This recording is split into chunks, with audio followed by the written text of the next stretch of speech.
వాళ్ళు ఎందుకు అంత కంగారు పడుతున్నారు తెలుసా? వాళ్ళు ఎందుకు గడగడగడగడగా ఆడిపోతున్నారు తెలుసా? ఎవరన్నా ఒక్కళ్ళు బైబిల్ పట్టుకొని ఒక గ్రామంలో కనపడితే కాళ్ళు చేతులు వణిగిపోయి అసలు వాళ్ళకి లోపల లోపల ఏం జరుగుతుందో అర్థం కాకుండా ఎందుకు అంత అయిపోతున్నారు తెలుసా? పాపం వాళ్ళు ఎంత గందరగోళం. ఒక్కళ్ళు చాలరా, వీళ్ళు ఒక్కళ్ళు చాలరా, ఒక్కళ్ళు చాలు. ఒక్కళ్ళు వచ్చి ఊళ్ళో ఒక్కనట్ట టచ్ చేసి వెళ్తే చాలు,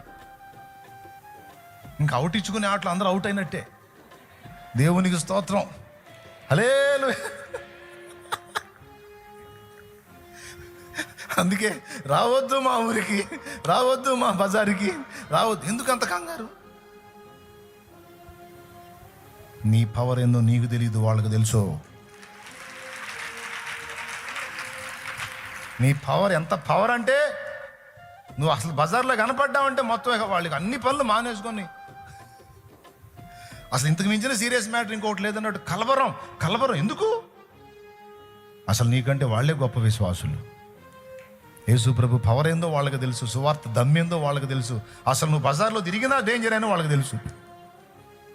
అసలు నువ్వు ఎవడికి చెప్పాల్సిన అవసరంలా, బైబుల్ అట్లా పట్టుకొని హల్లెలూయా అనుకుంటే తిరిగిందా చాలు.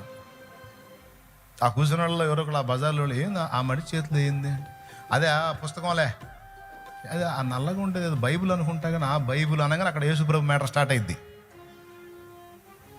అక్కడ దేవుని కార్యం జరిగింది. అందుకే విశ్వాసులకే ఈ విశ్వాసం లేదు, అవిశ్వాసులు మనకంటే గట్టిగున్నారు.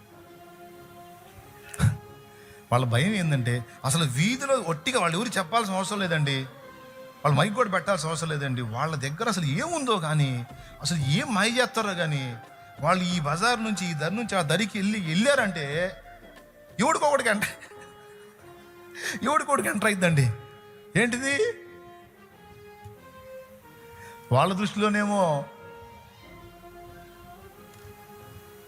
మతం, మన దృష్టిలోనేమో వాడికి రక్షణ.